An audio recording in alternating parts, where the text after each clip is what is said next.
Começar então, queria agradecer você primeiro por ter topado conversar com a gente. A gente ficou muito feliz com, né, sua participação. E também parabenizar de novo pelo espetáculo, que realmente está incrível. Então, eu queria só falar um panoramazinho de como vai ser, vou falar um pouco sobre a peça, perguntar muitas coisas, e depois sobre sua carreira. E aí, no final, tem uma perguntinha que é especial pra gente, da histeria. Então, para começar, é uma peça que ela é de 1930, né, ela é uma adaptação, e ela tá falando sobre esse processo desse relacionamento que essa mulher tá passando, que é o fim do relacionamento, né, que ela sai desse lugar do abandono para poder ver que ela consegue se reencontrar, se ir sozinha.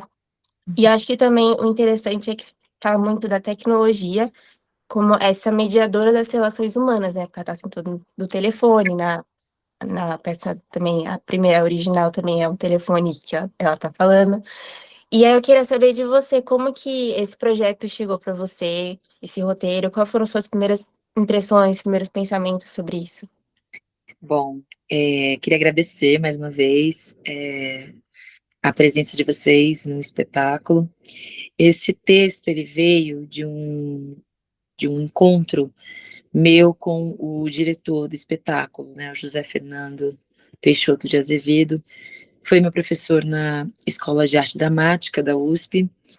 Nos conhecemos há 11 anos e tivemos algumas tentativas de trabalhar juntos ao longo desses 11 anos, né? Principalmente em 2020, quando a gente tentou montar um texto, e devido a, enfim, pandemia, tensões, confusões, tudo que estava ali girando em torno daquele momento, se interrompeu esse processo e anos mais tarde eu fui fazendo outros trabalhos no audiovisual e verticalizando, né, a minha participação, né, nos filmes, nas séries, nas novelas, e eu fui entrando nesse universo e virando mais espectadora de teatro do que fazedora de teatro, né? E com muita vontade de fazer algo em cena, voltar aos palcos. E recentemente eu terminei um musical chamado Nossa História com Chico Buarque, na direção do Rafael Gomes.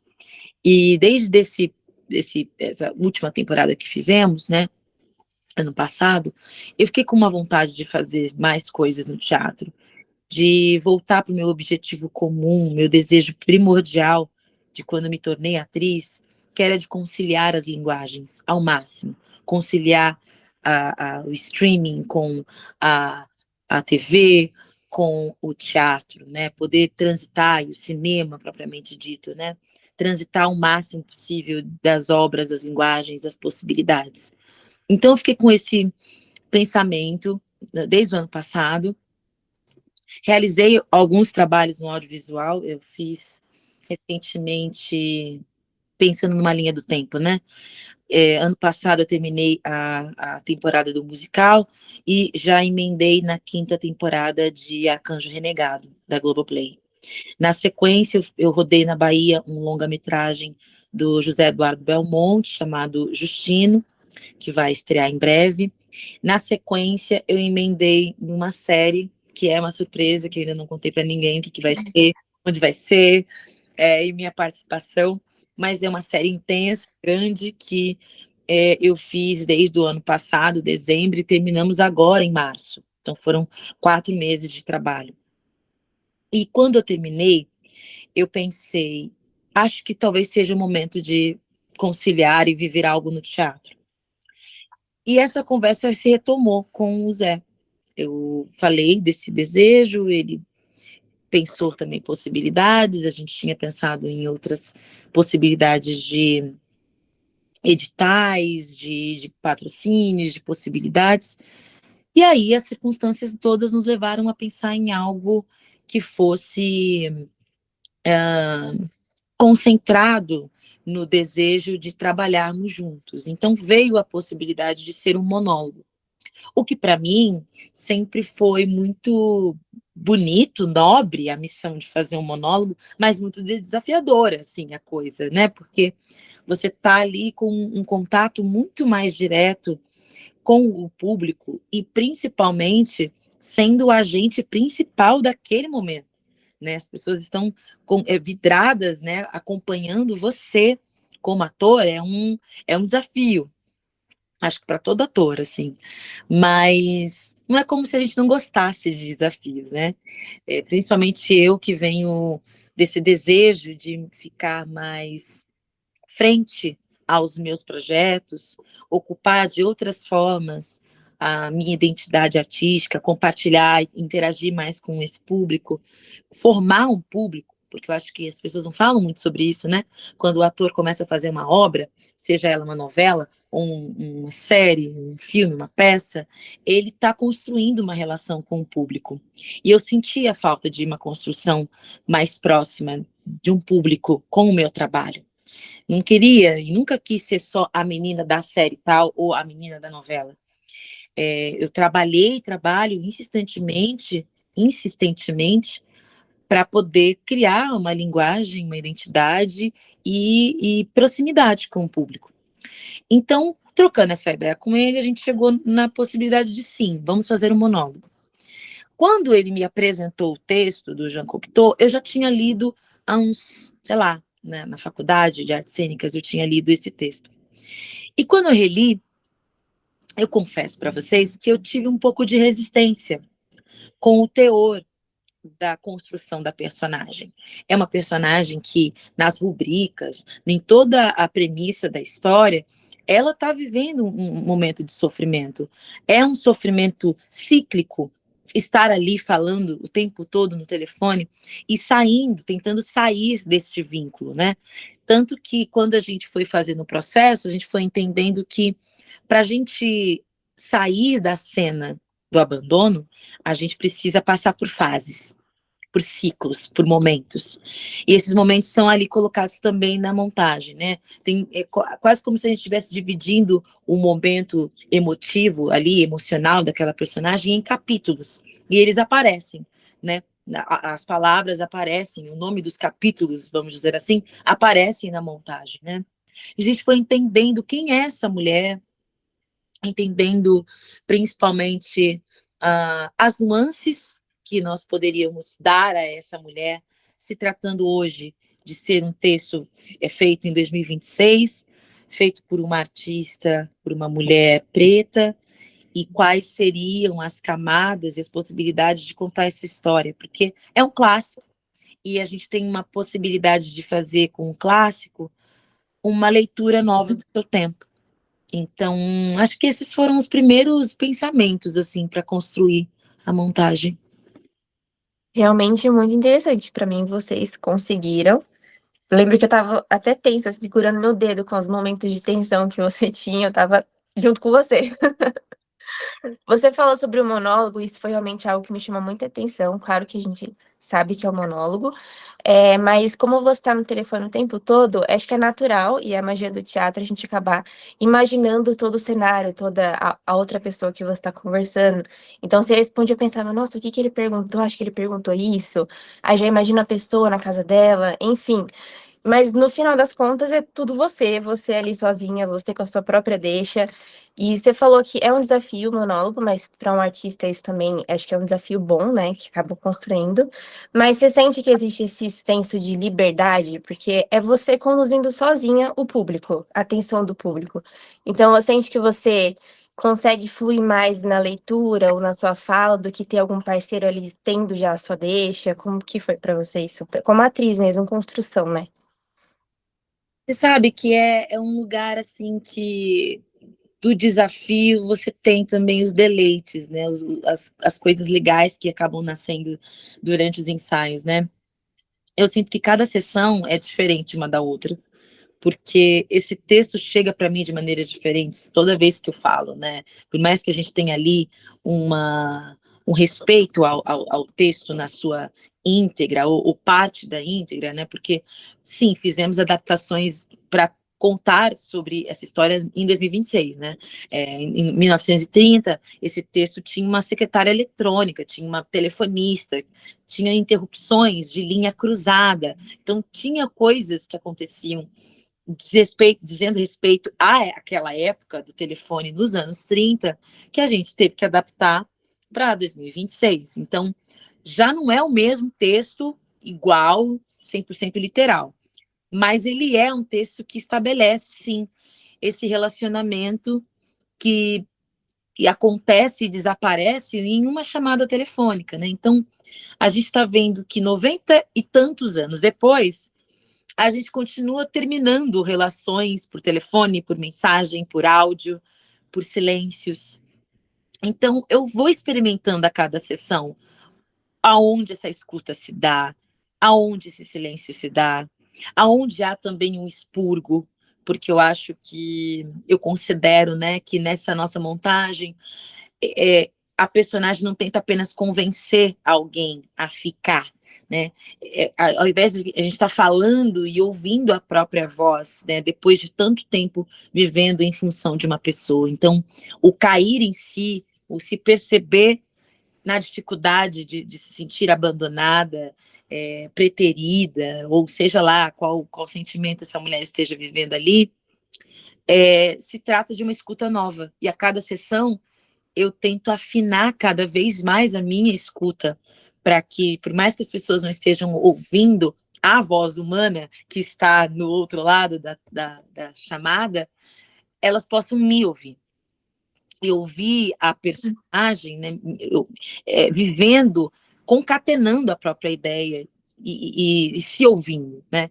Então, tem momentos em que há mais expurgo mesmo, que a gente fala e fala e fala, e acho que é também parte da escuta, né? A escuta também provoca a fala, a escuta de algo que você não queira ouvir, também te provoca a falar, e às vezes o ouvir, e o ouvir, e o ouvir te leva para desembuchar e falar sem parar, e falar tudo que vem na cabeça. Então, assim, é um fluxo, né?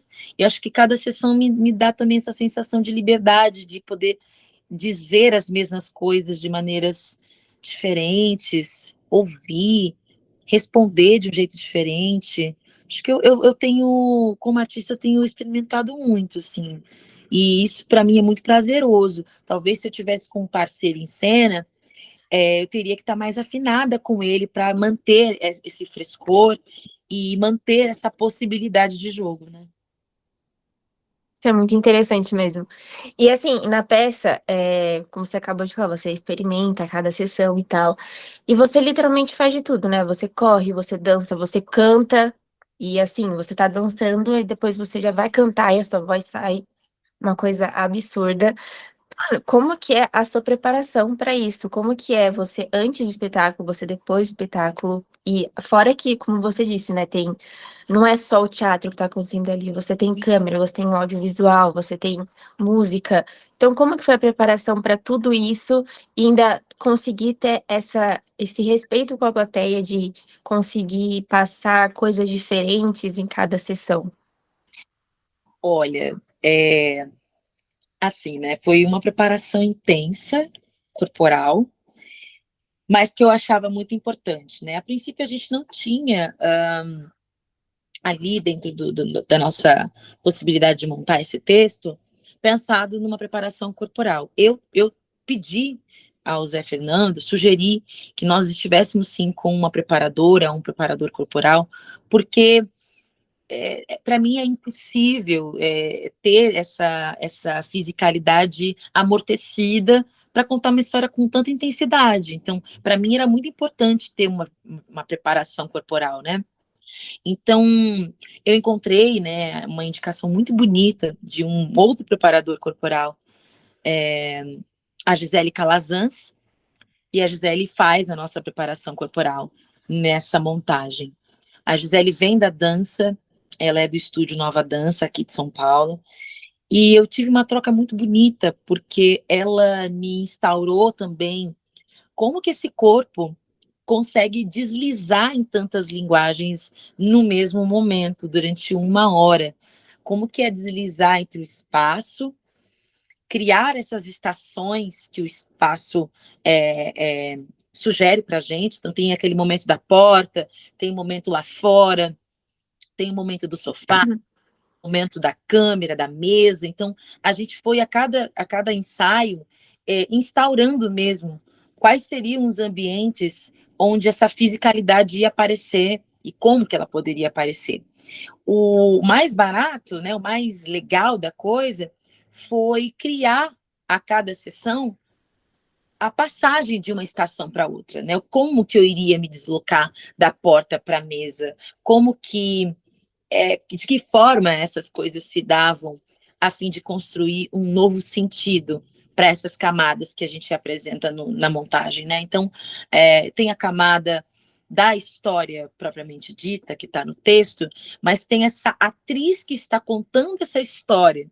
Então, ela está num set de filmagem contando essa história, e essa história tem uma camada musical, portanto, existe a camada musical de um ensaio acontecendo, né? Um ensaio musical que também acontece. Então, como deslizar por essas camadas e dividir para o público também esse curto-circuito mesmo, em que uma chamada de telefone, ela também é atravessada por muitas coisas, por muitas nuances e por muitas sensibilidades também. Essa sensibilidade se dá na minha fisicalidade, então a gente chega mais cedo no teatro, a gente faz a preparação corporal, muita respiração, muito exercício de manter essa respiração numa dinâmica, né? Porque a gente vai vivendo a verborragia da mensagem e da ligação, então a coisa começa a ficar muito mais rápida, você começa a falar muito mais rápido, e você tem que entender que é um fluxo, porque é um fluxo de cabeça. E como respirar no meio de tudo isso, né? E como também cuidar desse canto, né? A Heloísa Paixão é a nossa diretora musical e preparadora vocal. O Roberto Mendes é o nosso maestro, ele também compõe a direção musical, só que ele entrou um pouquinho depois do processo, então tanto corpo e voz caminham juntos nessa montagem, né? E para mim foi importante integrar e tentar fazer a cada apresentação uma coisa só, se tornar uma coisa só, o corpo e a voz. Então, a transição de uma coisa para outra, ela, para mim, me parece que é muito mais interessante quando ela vira quase uma coisa só. Quando eu não paro para fazer a coisa, eu emendo numa coisa só, a música vira texto, que vira dança e que vira texto de novo, enfim. E você continua com a atenção da pessoa ali, porque a pessoa acha que vai respirar, mas não, você tá correndo pra lá já pra começar a dançar, então não dá nem tempo da gente respirar também. E como é que foi o processo da escolha das músicas Olha, com a narrativa? é, então, quando a gente foi construindo quem é essa personagem, quem é a mulher dessa vez, né, do Jean Cocteau, não tem como não deixar explícito que se trata de uma atriz negra montando essa filmagem, essa peça, que também é uma filmagem, mas é uma peça. Tudo. Confunde às vezes, gente. Porque, veja, a construção da emoção de uma mulher, ela é permeada por muitas referências. Nós todas temos referências emocionais. Nós temos as nossas trilhas sonoras. Nós temos os nossos repertórios sensoriais quando a gente vive uma experiência numa relação. Pode ser não só uma relação amorosa, mas pode ser uma relação de mãe e filha, de pai e filha, enfim, de amigos. Nós temos um repertório sensível, que vai não só, ele não vem para contar a história ou legendar o que você está sentindo, mas ele transpõe detalhes e coisas que talvez o que você está dizendo passa por cima e você não percebe. Pensando nisso, eu, o Zé Fernando e a Heloísa ficamos um bom tempo a fim de escolher essas músicas. E quais critérios a gente iria elencar?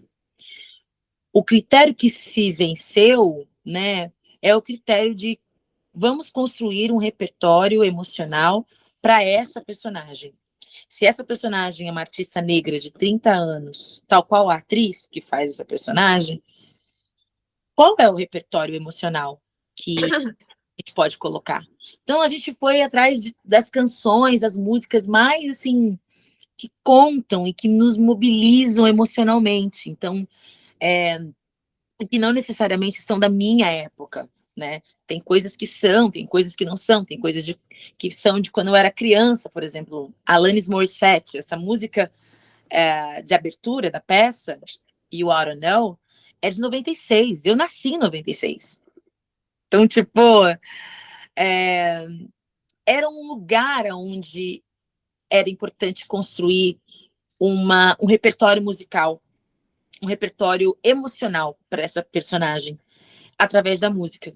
Então, o canto, ele também conta alguma coisa, a escolha da música também conta como que essa personagem organiza ou desorganiza os próprios sentimentos naquela situação. Então, acho que foi isso, assim, a gente foi escolhendo músicas majoritariamente pretas, de autores, e intérpretes e compositores pretos. E confesso para você que foi uma biblioteca musical. A gente ouviu, testou muita música. Testamos muitas músicas. Eu imagino mesmo. Deve ser difícil você conseguir ainda filtrar, tipo, não, vai ser essa. Porque sempre tem aquela ali que pode ser que encaixe. Entendi. Mas, então, vocês estão em cartaz desde junho já, ainda tem um tempinho pela frente. Teve já uma experiência, ainda vai continuar tendo. Mas o que que você gostaria que as pessoas levassem da peça, que refletissem em casa? Olha, a situação colocada na peça é uma situação que todos nós podemos ou já vivemos na vida. Fechar um ciclo falando de amor, falando de relações, é algo que a gente é quase que universal, né? Um lugar onde a gente precisa se compreender, se perceber. E hoje a gente vive num tempo onde as respostas, as relações são cada vez mais superficializadas, né? A gente não tem nem mais tempo de superar uma situação, de entender, de seguir em frente, né? Eu acho que os processos estão cada vez mais rápidos. E quando a gente faz um texto aonde nós acompanhamos uma personagem imaginando saídas, imaginando possibilidades de sair de uma situação de dor, a gente começa a pensar diferente a respeito de como nós podemos imaginar e se libertar, principalmente nós mulheres. Eu faço um recorte, sim, em relação às mulheres pretas, porque nós não somos ensinadas a sair das cenas de dor e de sofrimento. A gente acaba entrando e ficando ali, curtindo, né, a sensação de abandono e muitas das vezes assumindo como as nossas histórias reais, quando, na verdade, a arte e, e o sensível são coisas que são capazes de nos dar possibilidade de sair da cena de sofrimento. E eu queria muito que mais mulheres assistissem esse espetáculo para compreender que aquele momento que a gente mais se envergonha, ou que a gente mais se sente desconfortável e constrangida com a nossa dor, com o nosso apelo, com a nossa raiva, com as nossas fúrias, são momentos. E momentos passam, e momentos vivem transições. E se a arte pode te propor alguma coisa, que seja a transformação, que seja considerar que um processo está ali acontecendo, mas ele vai ser transformado à medida com que você se compreende, se escuta e não se abafa em relação ao que você está sentindo. Então, acho que esse é o que eu mais gostaria que eu pudesse compartilhar com as mulheres e com todo mundo que vai assistir a peça, mas acho que é um assunto que é bem pertinente a nós. Não, 100%. Assistindo a peça dá até vontade de sair, assim, gritando, de liberar tudo que a gente tem aqui dentro para poder, ai, dizer: "Tô livre, tô leve agora". Então, puxando essa questão da peça, tudo isso, essa carga emocional que você falou, você fez muitas personagens na sua carreira que ou elas têm essa carga emocional de personalidade nelas mesmas, ou elas geralmente estão inseridas em alguma narrativa, em algum contexto que exige um pouco mais disso delas. E eu queria saber se isso chega a ser um critério seu de escolha de projeto, de roteiro, ou se foi uma coisa que uma foi levando a outra, conforme você foi começando seus trabalhos, como que foi isso? Eu fui percebendo que essa carga emocional que vem das personagens que eu tenho feito, ela vem um pouco de mim. Eu acho que eu não tenho mais medo de dizer que eu sou uma mulher intensa. Isso é libertador, porque quando você entende o tamanho da sua força, você começa a, a se organizar melhor. E as suas personagens, né, as personagens que chegam até a gente, elas são presentes, né? A Camila Amado fala muito isso, falava muito isso. É o personagem que te encontra. O personagem, ele precisa de algo, e se ele vê em você, vixe, agora é isso, ele vai ficar, ele vai atrás de você. Agora você é dele, não tem o que fazer. Eu acredito muito nisso. Então, assim, claro, existe um. Eu começo a perceber também nos meus trabalhos recentes, por exemplo, estou citando aqui Arcanjo Renegado, um, Justino, que é um longa-metragem que vai vir em breve, Vidas Bandidas, série do Disney Plus, Além da Ilusão, acho que a Letícia ali, por mais que fosse uma mocinha, né, tem ali um enredo de triângulo amoroso, viveu momentos muito, muito intensos, né? Então, tem uma intensidade que ela tem uma camada de exaustão física, exaustão energética. Eu acabo meio que me entregando, assim. Eu dou aquilo que eu tenho, assim, né, para se as personagens rolarem. Mas eu também tenho procurado encontrar o equilíbrio da coisa, sabe? Encontrar outras formas de viver outras histórias. É, e parece que o universo está começando a sacar isso, porque os meus personagens recentes desse ano, eles são totalmente diferentes dessa carga dramática das personagens anteriores, assim. Eu terminei agora, recentemente, uma comédia, coisa que eu nunca tinha pensado que eu ia fazer na vida. Fazendo uma comédia, assim, super leve, com uma galera super massa. É uma comédia chamada A Grande Virada, com a direção do Alder Gomes, o mesmo diretor de Cine Hollywood, que é uma série que eu amo. Uma comédia leve, uma comédia que me ensinou muitas coisas e que botou a minha energia em outro lugar também, uma energia que não é somente de verticalizar, mas também de ascender, de submergir, de poder transitar entre a leveza e o peso das coisas, assim. Eu acho que é um processo também de amadurecimento, né? Eu trintei esse ano, então eu espero mesmo que tenha personagens que eu espero agora viver personagens que me ajudem a encontrar essa dinâmica da vida, né? Uma dinâmica onde a gente vive coisas leves e para cima, e sim, temos momentos de mais tensão e de mais aprofundamento, e ir mergulhando e submergindo, assim, em cada personagem que eu faço. Então, no teatro, eu nunca tinha vivido o que eu vivia nas outras personagens. Eu não tinha vivido ainda uma personagem com tamanha carga emocional, ou que estivesse sempre mergulhando e voltando, indo e voltando. É um exercício também para mim, cênico. Dosar e. Não acho que dosar é a palavra certa, viu? É, é um exercício lidar com essa energia no teatro, para mim, agora. Mas é muito bom. É muito bom poder também se compreender o seu tamanho e a sua potência e irradiando em diversas histórias, assim. Eu fico brincando com os meus amigos que eu quero agora fazer um romance, fazer alguma coisa assim, sabe? Antes do amanhecer, sabe? Umas coisas assim, um dia, diário de uma paixão. Totalmente ali nas nuvens. Para Notting Hill. Ai, sim! Vamos jogar, vamos jogar. Exato, que aí a gente começa, né, a viver a dinâmica, uma coisa assim mais densa do humano e outras coisas que a gente encontra no caminho, assim. Eu brinco porque eu sei que eu sou uma mulher intensa e que eu levo as coisas muito a sério. Demais, demais. Mas é importante também no aprendizado e no amadurecimento, assim, dos personagens, se encontrar tendo outras qualidades. conquistando outras formas de contar a história, né? Isso é muito bonito.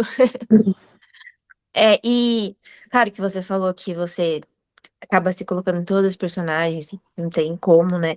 Mas teve alguma que você interpretou que mudou um pouco a forma como você enxergou a si mesma? Você conseguiu enxergar essa intensidade que você tem? Ou foi realmente um conjunto de todas, junto com o amadurecimento que você citou? Foi um conjunto, né? Fui entendendo aonde que a minha emoção acaba me levando, aonde que a minha técnica, porque eu acho que é isso também, é o sensível se juntando à técnica, é o afeto e o rigor caminhando juntos, assim. Aonde que eu fui levando a minha carreira, assim. Depois de anos fazendo personagens, né, no streaming, principalmente, e agora entrando mais, cada vez mais no cinema, eu fui entendendo que eu precisava de responsabilidades novas, responsabilidades diferentes. Então, por exemplo, é isso. Pela primeira vez, eu sustento sozinha uma plateia inteira durante 1 hora. Independente da repercussão da temporada, a experiência em si, ela já me transformou numa outra atriz. Certamente eu sou uma outra atriz depois desse solo, depois de encontrar as pessoas que eu encontrei, porque queriam fazer o solo, não por, ganhamos um edital, ganhamos um patrocínio, não. Todo mundo ali que você viu, toda equipe que faz esse monólogo acontecer, está ali porque quer estar ali. E isso é desafiador, isso também é contraditório, isso tem muitas camadas, né? Então, esse amadurecimento, ele foi acontecendo mesmo, foi acontecendo e está acontecendo. Não tem uma personagem específica que me fez virar a chave. Antes eu até te arriscaria dizer algumas, uma ou duas, mas não, um todo me faz pensar naquilo que eu já fiz e naquilo que eu tô a fim de fazer agora, sabe? Interessante. Perdão. Você falou, né, que você já tá fazendo teatro agora, você já fez cinema, já fez várias séries, já fez novela. E a gente vê hoje em dia com os streams e tudo mais que é realmente uma indústria que valoriza muito a rapidez. E então, né, e com essa peça, que é algo que você está trabalhando aos poucos, está crescendo também com você mesma durante cada sessão, como é que você protege essa sua sensibilidade de artista nesse lugar que realmente precisa entregar e fazer e vamos para o próximo projeto? Então, é um rolê, assim. É, porque é isso, assim. Eu não tenho como mudar e ralentar o tempo da indústria, ou daquilo que se estabelece como indústria. São muitas pessoas envolvidas, são muitos empregos, é uma geração de empregos, são prazos, são coisas que não têm a ver com a direção artística, tem a ver com outros fatores. Então, ser um ator adaptável a tudo isso é muito importante. Estar adaptado a tudo isso é muito importante. Não sofrer com essa rapidez é muito importante. Uhum. Porque senão você não faz seu trabalho, senão você vai se sentir sempre faltando, sempre frustrada com o seu trabalho, com a sua entrega. Não gosto de falar essa palavra, mas eu acho que é isso. Então eu fui entendendo ao longo do tempo que, assim, aqui a gente vai ter esse tempo de processo, aproveite e usufrua da melhor forma possível. Se vai ter, sei lá, 2 semanas de preparação, viva intensamente essas 2 semanas de preparação, e perceba que o trabalho vai ser feito também ao longo das gravações, porque é isso, o personagem não chega pronto, não tem personagem pronto. Quem acha que o personagem está pronto, não entendeu ainda o processo. É Ele porque veio tudo pronto já. também né, que o set está tudo pronto para a gente, para receber a gente acha que está tudo certo, está tudo pronto, que as primeiras decisões são as certas. Não. Às vezes você está ali garantindo que a personagem precisa seguir aquele caminho, quando você vê na tela, você fala, putz, Não era isso. Nada a ver. Não era nada disso. Eu pirei e todo mundo pirou junto comigo. Mas faz parte, né? Acho que o público é muito importante nessa soma, nessa equação. Porque a gente tem pouco tempo de pesquisa, né? Eu queria muito viver o processo da geração anterior, dos outros atores que eu admiro. Eu vi até uma entrevista da atriz Georgette Fadel falando disso. Quando eles entravam no teatro para fazer um processo de uma peça, o processo durava 6 meses a 1 ano para ensaiar.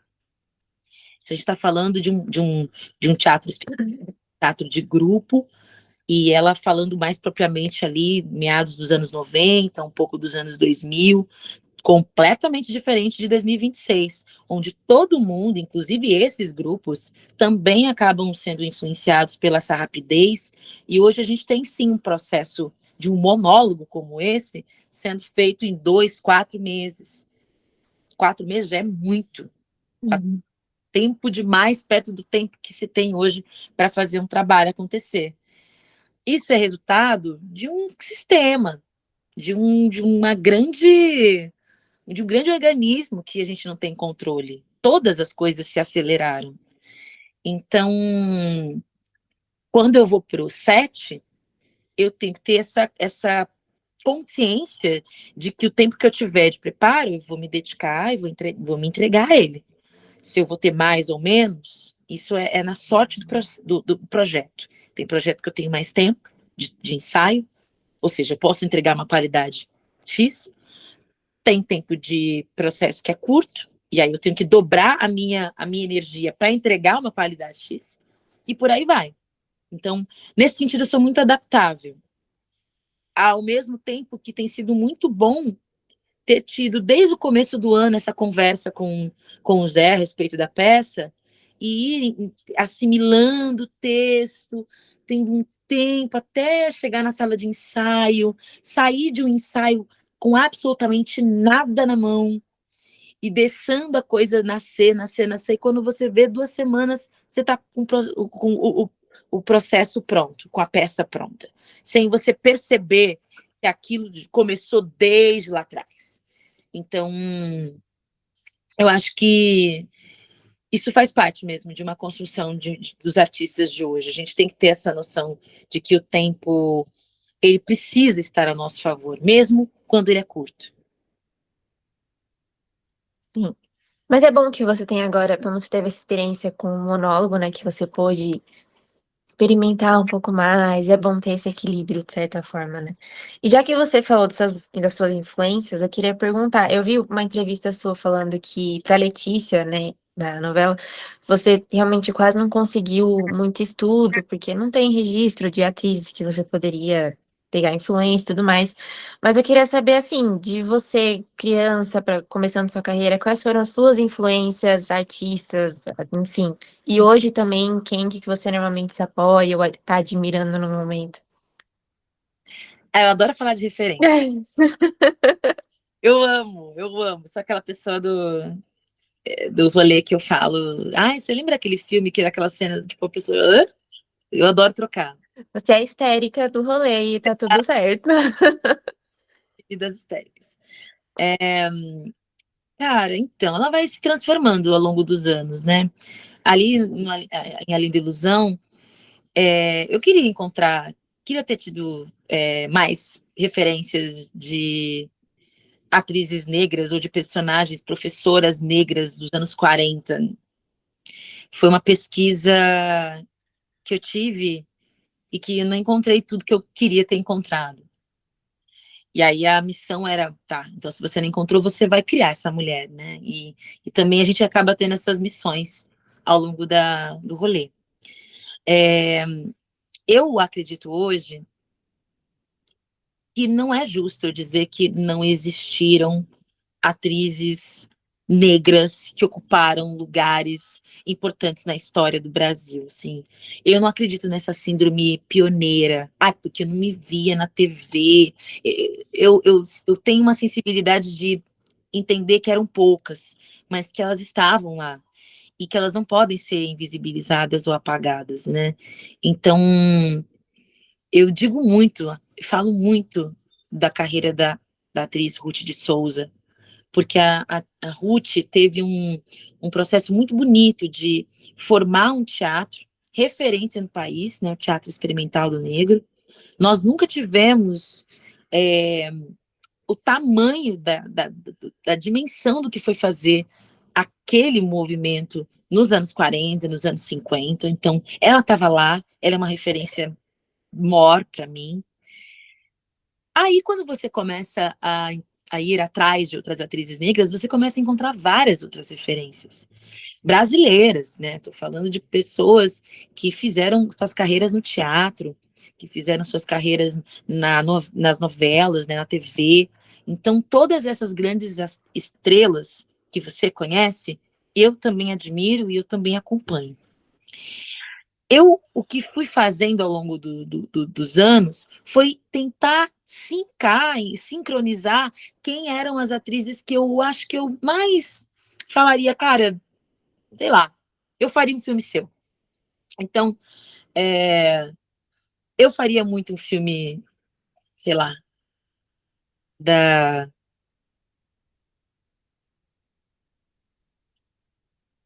Faria muito um filme da. Perdão, pode repetir que travou. Eu faria muito um filme da Kate Blanchett. Eu faria muito um filme da Camila Pitanga. Eu faria muito um trabalho onde Alice Braga estivesse fazendo. Eu tenho gostado das atrizes que não têm medo de serem mulheres discretas, que não precisam compartilhar da vida pessoal ou enfim, de holofotes para poder estar com o seu trabalho nos holofotes. Essas mulheres estão brilhando o tempo todo, fazendo um monte de coisa o tempo todo. Zendaya está fazendo um monte de coisa o tempo todo. A gente sempre vê ela no tapete vermelho e super discreta na vida pessoal. Super, não no sentido de criar, eu não vou falar da minha vida. Não, é um lugar diferente de compreender que você artista é a coisa que importa. Você trabalhando é a coisa que importa. Essa é a relação que você tem com o público. E é claro que a sua vida pessoal vai estar no meio de tudo isso, mas, sei lá, eu tenho observado as atrizes que são essenciais, seja no modo de se vestir, seja no modo de trocar, de contar suas histórias. Eu acho que a Alice Braga tem uma carreira muito, muito legal de ver, porque ela internacionalizou, ela foi para o mundo, e ela também é um nome conhecido aqui. Poxa, são esses nomes, assim, que eu premiaria, assim, por enquanto. Mas são muitos. Ah, se deixar falar, vai, né? Não, o legal são isso, é que são atrizes que realmente têm uma versatilidade muito grande também na carreira, né? Que você consegue ver de várias formas. Mas agora a gente, né, falou das inspirações para você, mas olhando você como a atriz, a inspiração, como que você se sente, ou se você já chegou a pensar sobre isso, quando você percebe que a sua trajetória também está contribuindo para ampliar presenças narrativas, né, de mulheres, atrizes negras, tanto no teatro quanto no cinema, na televisão brasileira?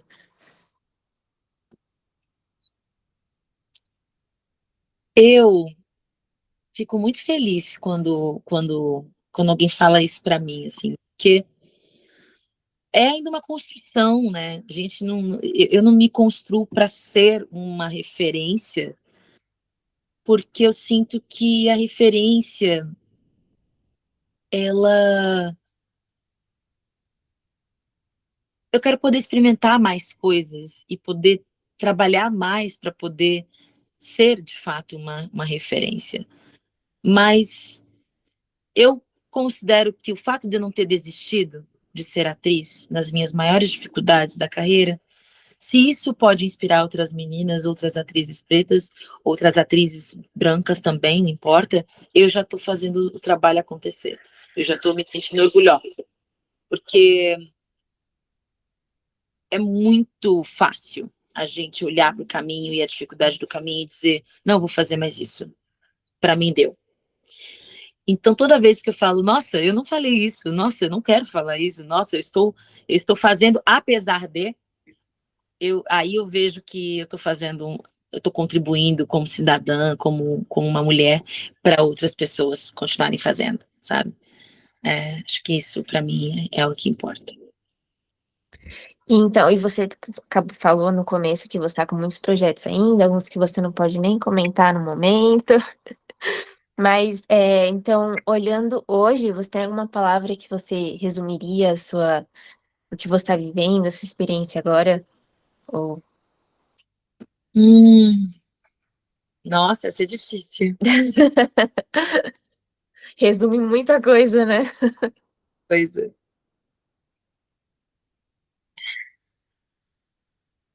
Ai, nossa, você me pegou. Ah, que bom. Uma palavra que definiria esse momento? E sim,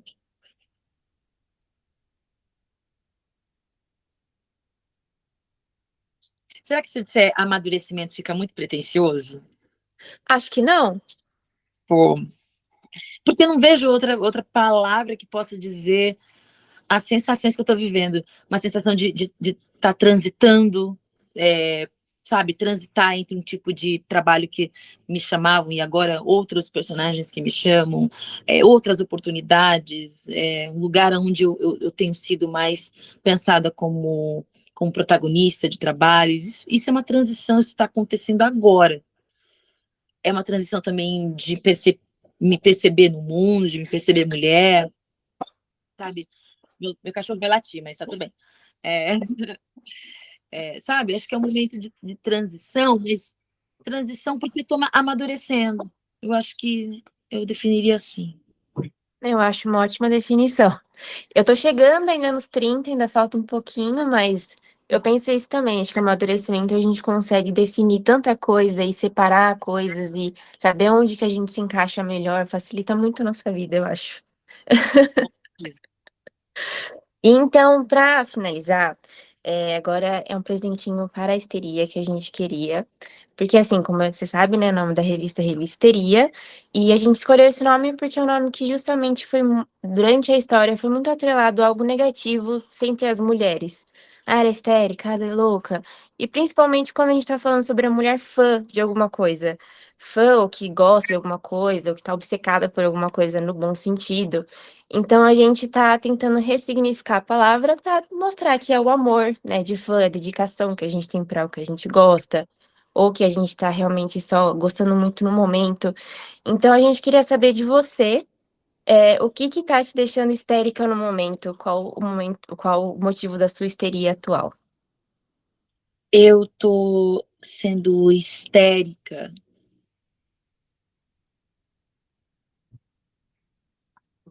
por me transformar em uma mulher autêntica. Eu estou histérica com isso. Eu acho que é uma ótima histeria, eu diria. E levar as consequências disso, sim. Bom, então, muito obrigada. Você fechou com chave de ouro. Deu muito para o que pensar para nós mulheres, com toda certeza. A gente queria só que você talvez fizesse uma chamadinha para chamar para peça, para os seus projetos futuros. O espaço é seu. Bom, queria agradecer, então, Revista Histeria, pelo espaço, pelo bate-papo gostoso, por perguntas autênticas, perguntas sensíveis. A gente adora falar de processo artístico e convidar também para todo mundo assistir Uma Voz Humana. Estamos chegando nas nossas últimas semanas, até dia 20 de julho, aqui em São Paulo, no Teatro Icê. Fica pertinho do metrô Butantã. Sextas, sábados e segundas, às 21 horas. Domingos, às 18 horas. Ingressos na página do Teatro Icê ou na minha página, @Larissa Nunes. E em breve, chega aí nas telinhas e no Globoplay a quinta temporada de Arcanjo Renegado. Para quem já conhece a saga de Danusa, que chegou na quarta temporada no passado, essa quinta temporada promete. Em breve também temos novidades no cinema e no streaming. E, mais uma vez, obrigada pelo espaço. Deixa eu voltar aqui para todo mundo.